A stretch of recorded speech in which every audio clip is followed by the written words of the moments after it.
on Drury Lane. Oh, what a beautiful morning. Oh, what a beautiful day. I got a beautiful feeling.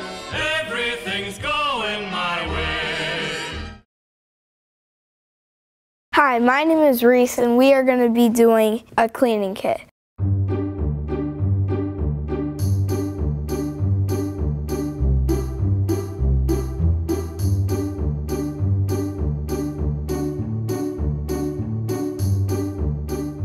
First is laundry detergent, and I'm going to be putting in the bucket first. Then there is dish soap. Next there is cleaning solution. And then there is bug spray. Next there is air freshener.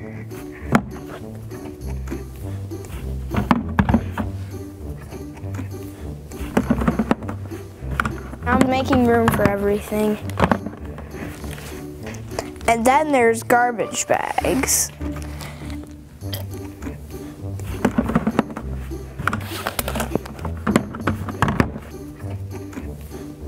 Here is a scrub brush.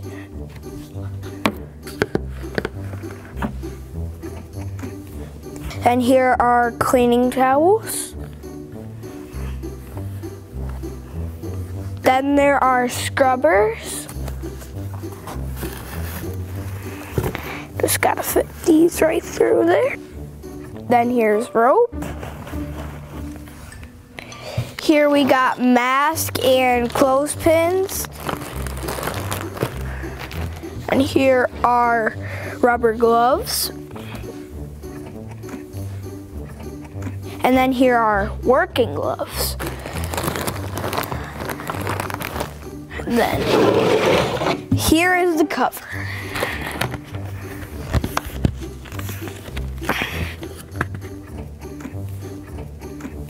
And that, my friends, is how we put this together.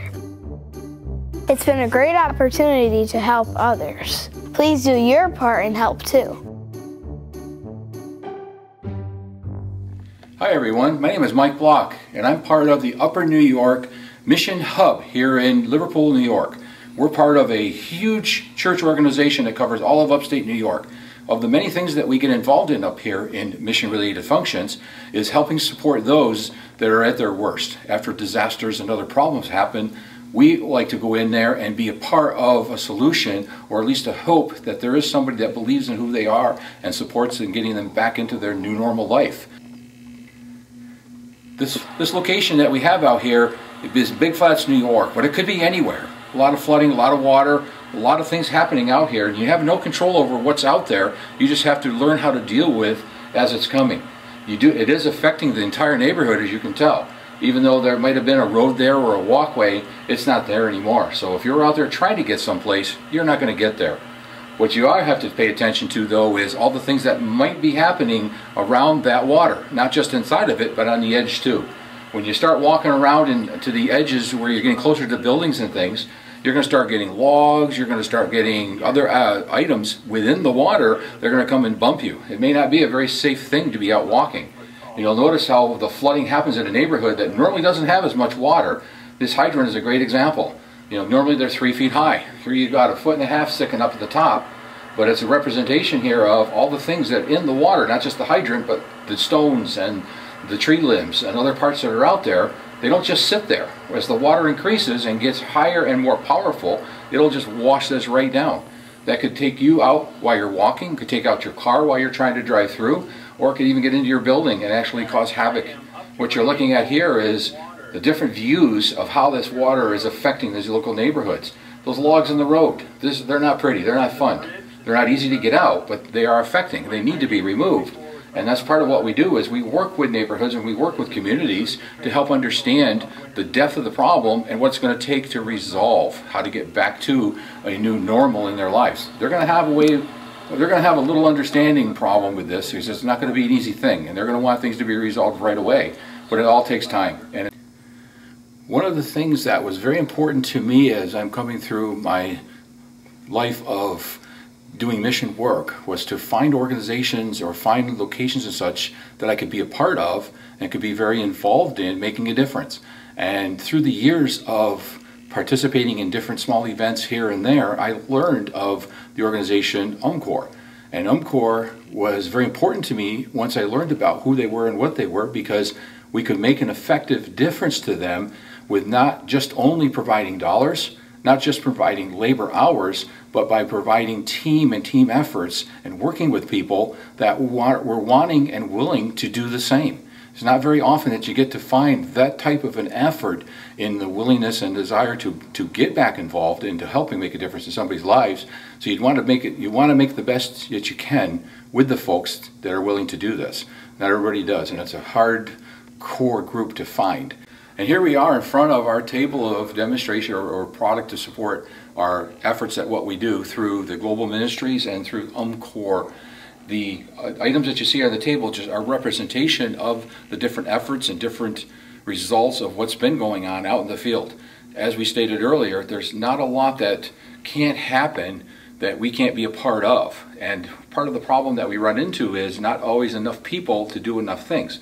So we share the advertisement so we can gain some interest and look for some folks that want to come and be a part of the solution for providing hope to the hopeless that have had very little to look forward to other than just another day of drudgery or continuing to deal with the problem and no end in sight.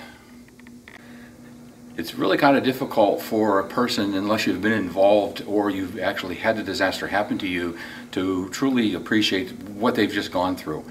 It's hard to imagine that here you are in a normal house environment, things going along, watching TV, playing cards, whatever you're doing, and then all of a sudden you hear that on the news, you hear the alerts come out, warning, warning, warning, a lot of rain, a lot of wind, something's going to happen. Whatever it may be, all of a sudden things are starting to change. Things are starting to take a different effect in your life. All of a sudden you're faced with, do I have the batteries in my flashlights? Do I have gas on my car? How much food do I have in the refrigerator? Oh my gosh, what am I going to do if I lose power?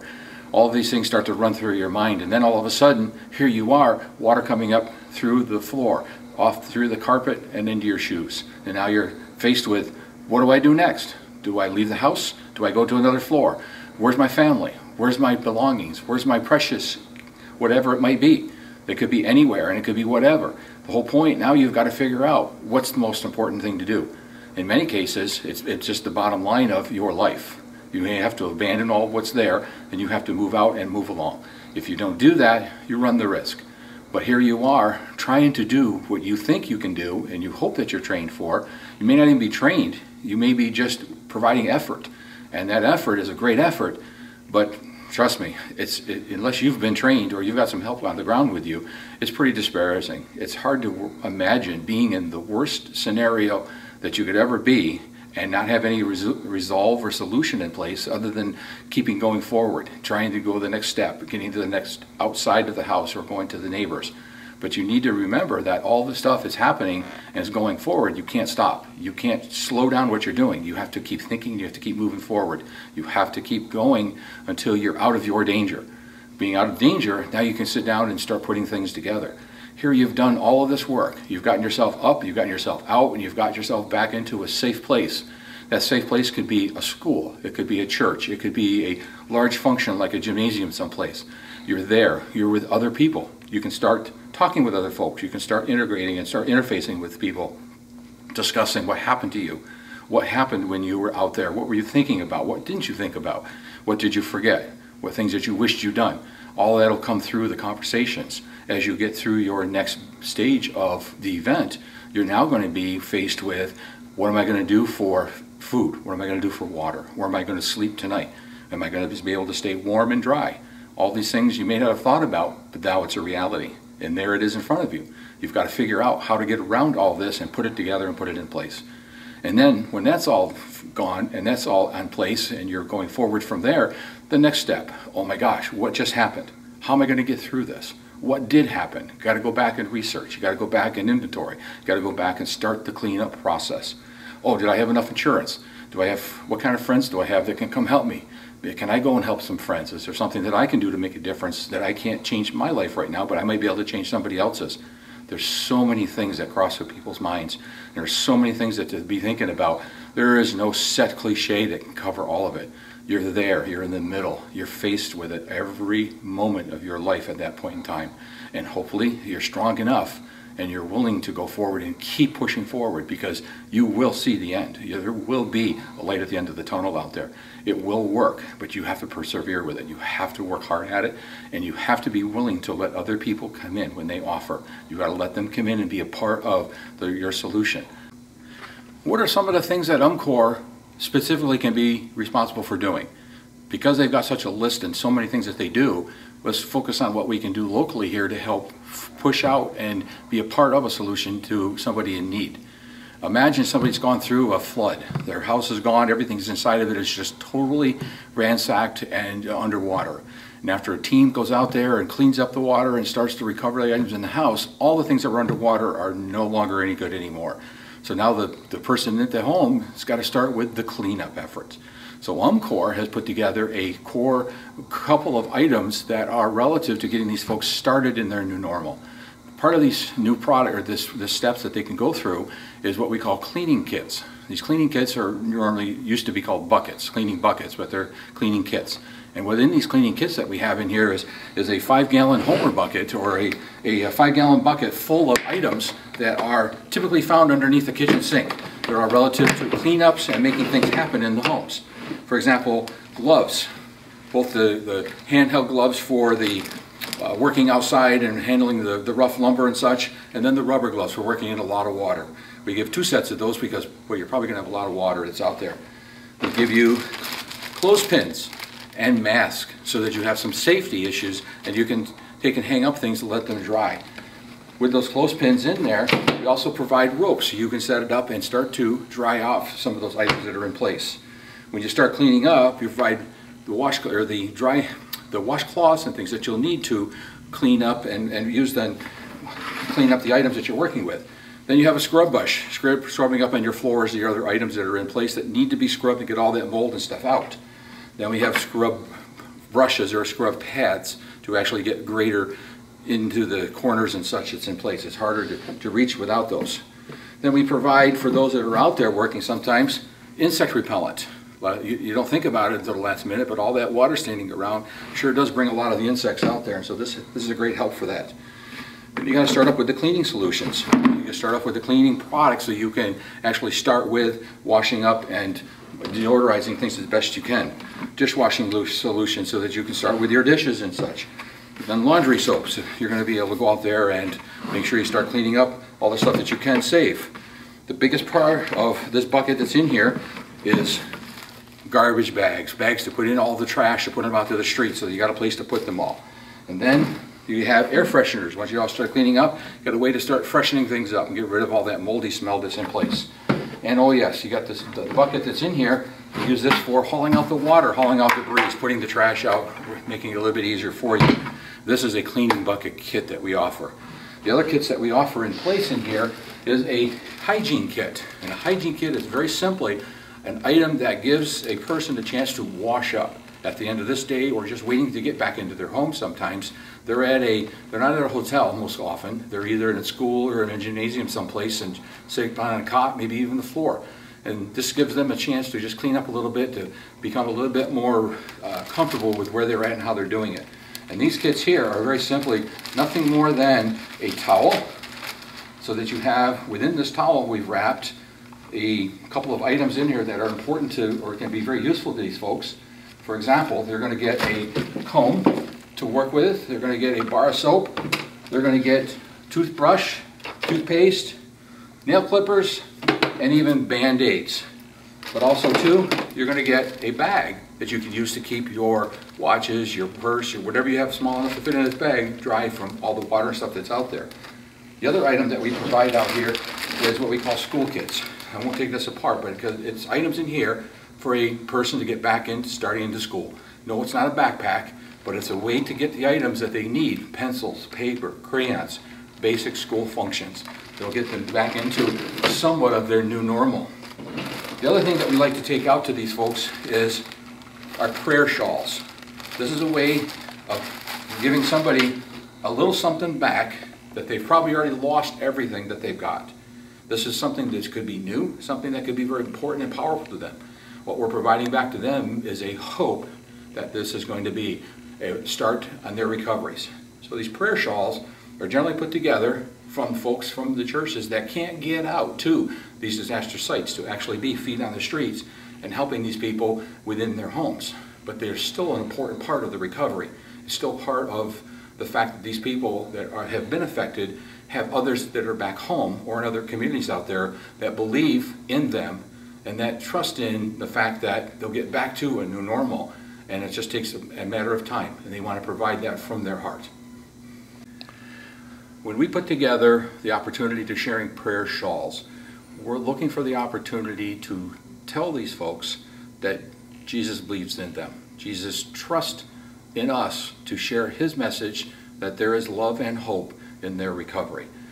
We're here to help bring the word of the Lord to you and to provide the avenue to give you the ability to come and be a part of the belief that there is a better way and there is a continual way and that Jesus will be our support.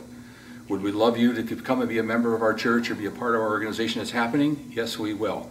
But UMCOR and Volunteers in Missions are not on that core mission. We will not go into a home unless we're invited. We will not go in and talk to anybody about religion unless it is an equal and an agreed upon conversation. It's not something where they have to be a part of our organization. We don't go into a town and ask, are you Methodist, before we start helping you. We don't ask that at all. We help everybody and anybody. It's just like a storm. When it comes into town, it decimates everybody. We come into town to help recover anybody. The show you are watching has been produced by SACC.TV.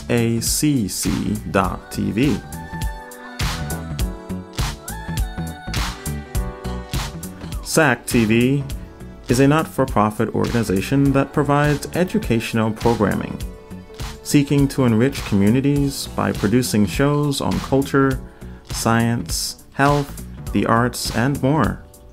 SAC-TV is member-driven, which means that we rely on donations, grants, underwriting, and volunteers to deliver quality content. SAC.TV has been in operation continually since 1974 and currently operates a full-time studio in Rotterdam, New York. In recent years, SAC.TV has produced over 500 community-driven programs that are all available to view free to the public on www.sac.tv, on demand 24 hours a day. SAC.tv also airs shows on local television, channels such as WNYT, My4 Albany, with programs like Do You Know the Muffin Man, Caught in the Crossfire, Scene TV, Tune into Wellness Today, and The Janice Thompson Show. Check your local programming schedule or www.sac.tv for times and dates. In SAC.tv's mission to connect and inform communities and individuals, every week we're producing new shows. To be able to provide this service, we are in need of your help. There's a lot of ways you can help SAC.tv and in turn help your community. Visit www.sac.tv. There you can click on Donate and select the contribution level of your choice. You can also help SAC.tv by sponsoring an ongoing program, volunteering behind the scenes, or even producing your own show. And as always, if you enjoy what you've seen, visit us on YouTube and Facebook. Subscribe, like, share, and pass the word around. For more information and to see the latest shows, visit www.sac.tv or contact us as director@sac.tv or by phone at 518-831-9145. For now, back to our program, and stay tuned for more great shows. And so you might be sitting at home wondering, what is this all about? Well, we here at the United Methodist, at our conference headquarters in Liverpool, New York, we are the support agencies for 900 plus churches in all of Upper New York. And here we are at the central of everything that happens there. We're not the all end all for everything that happens out there. We are just a small piece of sharing and showing what can be done and where it can be done. Everything starts right at the local church and the local communities. It doesn't get any further down, deeper than that. If a local community is flooded, that local pastor or people within that church will go to the pastor and they will be looking for help. Pastor, my house is flooded. I don't know what to do. I don't know where to go. I can't get back into my house. What do I do? Believe it or not, we have plans, we have processes, and we have abilities to start the resolve that these people are looking for. We can do that. And here at the Hub, it's a small step and a small portion to getting that started. So what we do here is we collectively arrange products and services to be on the standby, that when it comes time to go, we're ready. And when people call, then we can come in. And as you come into our Hub, you can come in and see some of the activities that we've done. We share on the walls of some of the pictures that we've been out to. This is nowhere near all that we've done. We can put up hundreds and thousands of pictures of events that are out there because, no, we don't want to take pictures of ourselves all the time, but we do want to resolve the fact that this is things that people can do. In all of some of the local activities that we've been a part of, we have some pictures here of starting with youth.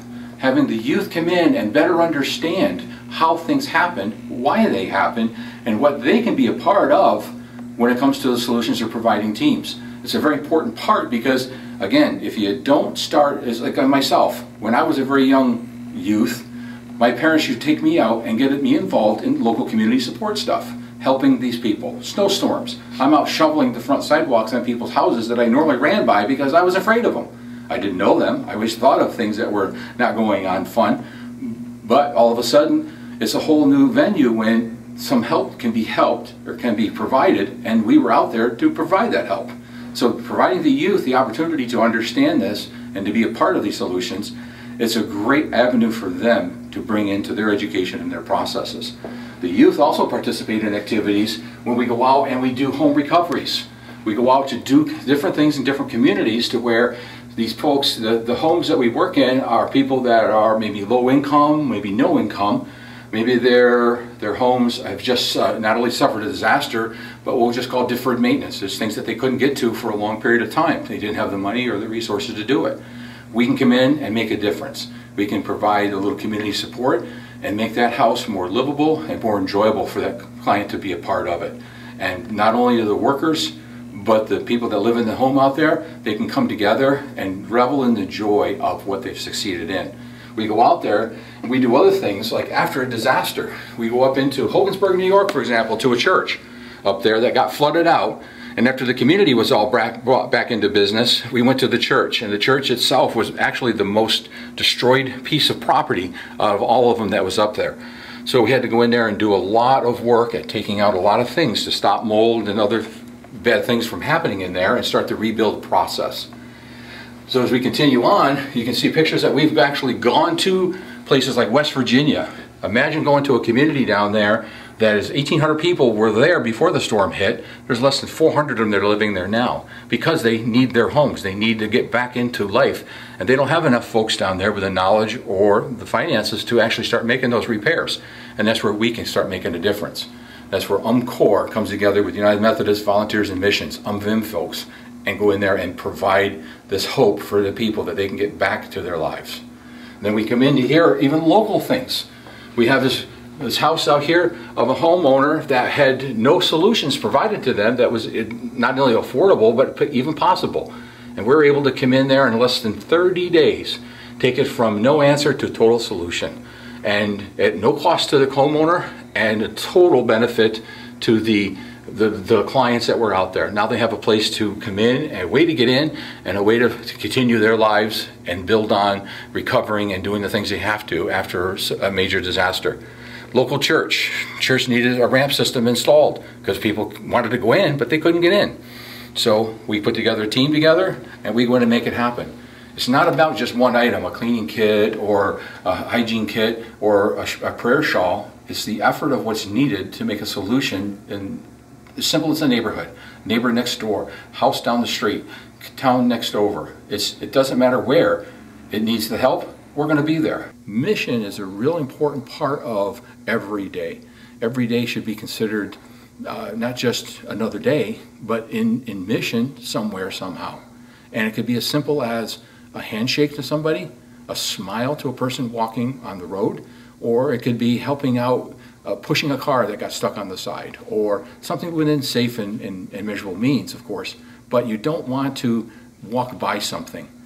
Helping somebody do something as simple as a simple handshake can go so far. And seeing the resolve and look on their face when you don't ask for money, you don't ask for them to do something. You're not looking for something in return for what you did. You did it out of the kindness of your heart. And that's what we do the best here, is providing the effort that people don't have. They don't have the wherewithal to always do. But together as a team, we can make it all happen. And this makes a great day, and we go out every day thinking that the next day is going to be better. I hope everybody gets interested. We'd love to help out. Anything that you think you can do, you can. Anything that you'd like to try to do, let's give it a shot. There isn't a thing out there that can't be done without a little bit of effort, a little bit of guidance, and a lot of love. Thanks for sharing. Well, welcome back. I'm still trying to bake the muffins. But finally, I think we're finished. I hope you enjoyed our show today. If you would like to make an order or donate muffins to charity, then please go to the website listed below. With every muffin order, we donate muffins to the charity of your choice. I call it giving your dough to charity.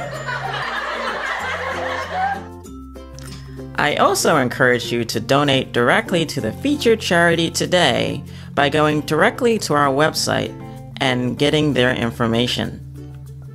Thank you very much for watching, and keep on dancing through life by giving to others through love. Let me finish baking these muffins, and see you next time.